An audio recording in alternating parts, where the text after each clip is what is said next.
Open cast mining ను వ్యతిరేకిస్తున్నామన్నారు TJAC chairman Kodandaram. Khammam జిల్లా ఇల్లందులో ఆదివాసీ గిరిజన చట్టాలపై జరిగిన అవగాహన సదస్సులో ఆయన పాల్గొన్నారు. ఓపెన్ కాస్ట్ బొగ్గు గనులతో భూమి, గాలి, నీటి కాలుష్యం అవుతుందన్న కోదండరాం ఆదివాసీలు తమ హక్కుల కోసం పోరాడాలని పిలుపునిచ్చారు.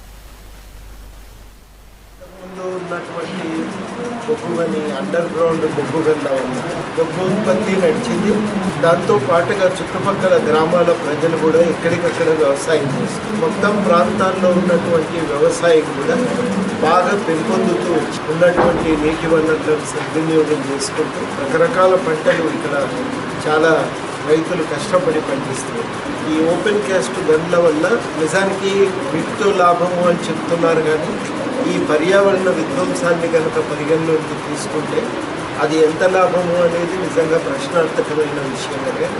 ఇవాళ ఈ ఓపెన్ కాస్ట్ గన్లు తవ్వినాక మొట్టమొదట ఏమైంది, చుట్టుపక్కల ఉన్న గ్రామ ప్రజలకి సింగరేణికి మధ్య ఉన్నటువంటి ఒక సఖ్యత, వాటి రెంటికి మధ్య ఉన్నటువంటి సమతుల్యత అది దెబ్బతింది.